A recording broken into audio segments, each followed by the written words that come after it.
Si tu crois qu'il faut être extraverti ou avoir un diplôme en communication ou encore être charismatique pour devenir conférencier professionnel, alors tu es en train de passer à côté d'une carrière qui pourrait transformer ta vie. Et ça, sans même t'en rendre compte. Alors écoute ce que je vais te dire, je vais être assez direct. En 2026, le métier de conférencier professionnel, ça n'a jamais été aussi accessible. Et en même temps, jamais aussi mal compris.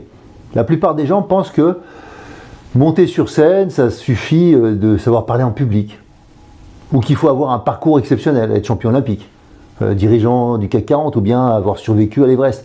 Eh bien c'est faux, complètement faux. La réalité, j'ai formé plus de 200 conférenciers depuis 2014, des coachs, des entrepreneurs, des cadres en reconversion, des formateurs, toutes les personnes en fait qui veulent passer au niveau supérieur en termes de visibilité ou qui veulent faire connaître leur contenu. Ils ont tous le même sujet au départ, est-ce que je suis légitime?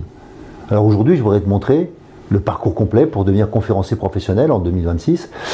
Pas les conseils génériques que tu trouves partout, le parcours réel. Les 5 étapes concrètes, en fait, les compétences à maîtriser, comment écrire ta conférence par exemple, comment tu vas décrocher tes premières missions payées, mais aussi la scène, comment tu vas faire en sorte que tu sois reconnu.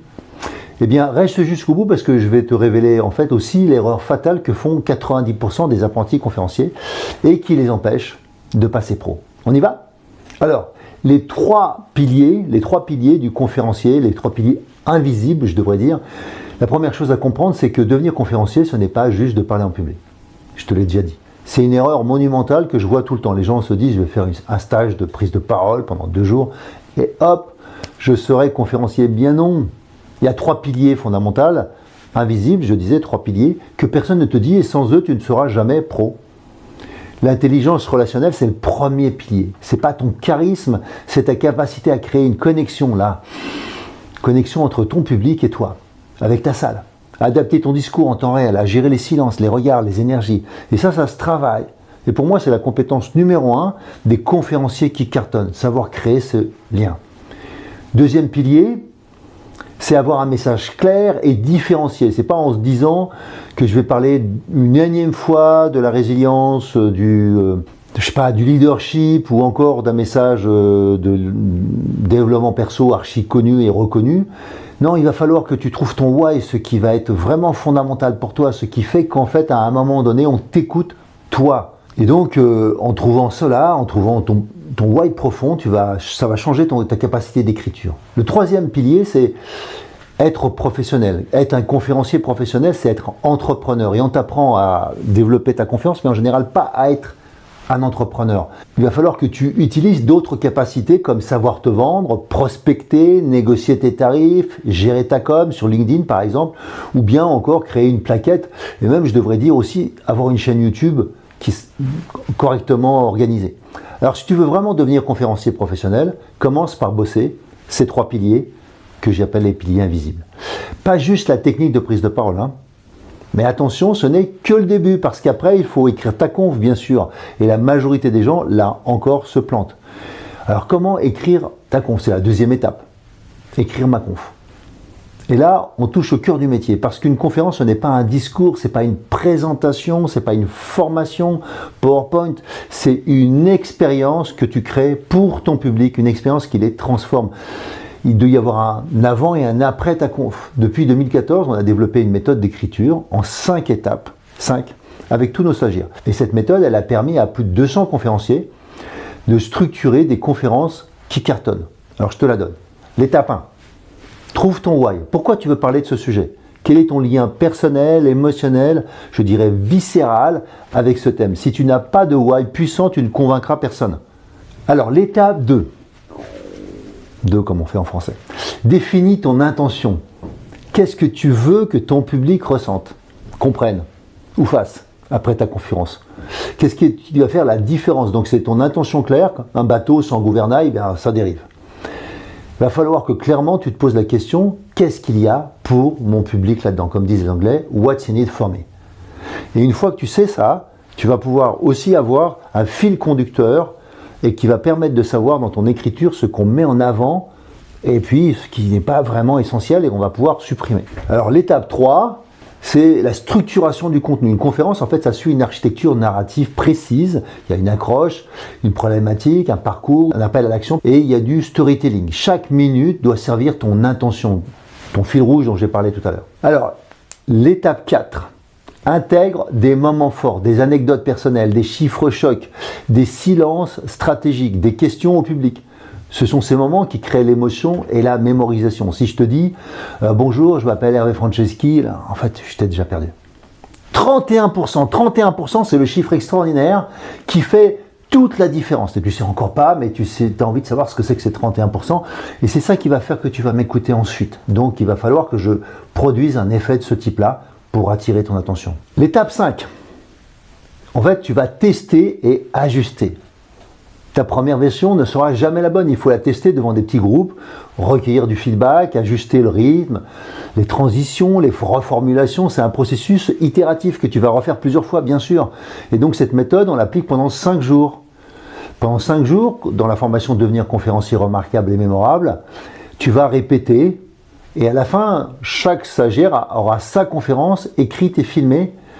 C'est pas une théorie. Tu auras un produit, un résultat concret que tu pourras déposer sur ta chaîne YouTube.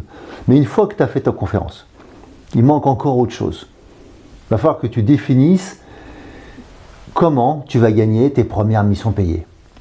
Ou en tout ce cas, comment tu vas faire pour passer sur scène. C'est la 4e étape, la prospection. Alors je vais être cash avec toi. La plupart des apprentis conférenciers attendent qu'on les appelle. Ils ont fait un travail de SEO et ils pensent que ça suffira, que leur site va leur amener tout. Bien sûr que ça va amener des choses, mais ça ne sera pas suffisant. Donc il y a une stratégie, exploite ton réseau existant. Commence par les gens qui te connaissent déjà. Tes anciens collègues, je ne sais pas, tes clients, tes partenaires, envoie-leur un message personnalisé en leur expliquant que tu lances une activité de conférencier et que tu cherches des opportunités pour intervenir. Offre même tes premières conférences à tarif réduit ou gratuitement pour des associations. Le but, c'est d'être vu.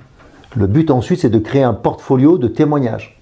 Deuxième partie de la stratégie, LinkedIn, ton meilleur allié. Poste du contenu régulièrement sur ton sujet d'expertise, au moins 2-3 fois par semaine. Partage des anecdotes, des vidéos courtes, construis ta légitimité. Et puis activement, prends des contacts avec des RH, avec les gens qui sont potentiellement ceux qui vont acheter tes confs. 3e partie de la stratégie, c'est les plateformes spécialisées. Donc il faut que tu t'inscrives sur des plateformes, je disais des agents de conférenciers, mais ça peut être aussi, je ne sais pas si tu fais de la formation, si tu participes à des podcasts. Tout ça, c'est des moyens de te faire reconnaître et de te faire connaître en tant que conférencier. Donc la 4e partie de la stratégie, c'est ta plaquette commerciale. Il te faut un PDF de 4 à 5 pages avec tes thématiques, qui tu es, des témoignages sur tes interventions, les clients qui ont déjà signé, ceux qui sont contents bien sûr, et ça donne une idée de ton approche particulière. Mais attention, si tu veux vraiment passer pro, il y a une erreur que tu dois absolument éviter. Je te l'ai dit tout à l'heure, on arrive à la fin, elle tue 90% des conférenciers débutants, avant même qu'ils aient commencé. Alors c'est quoi cette erreur fatale ? Je te la présente. Penser que tu vas apprendre en regardant des tutos sur YouTube ou en lisant des articles ou en improvisant tout simplement. Résultat, tu vas te planter. Tu montes sur scène sans maîtriser les codes, tu perds des opportunités parce que ta conférence n'est pas assez structurée ou encore tu ne sais pas te vendre parce que personne ne te rappelle et que ça devrait le faire. Non, en fait, ça ne le fait pas. Et donc, tu ne vas pas devenir un conférencier professionnel, même si tu as le potentiel, évidemment.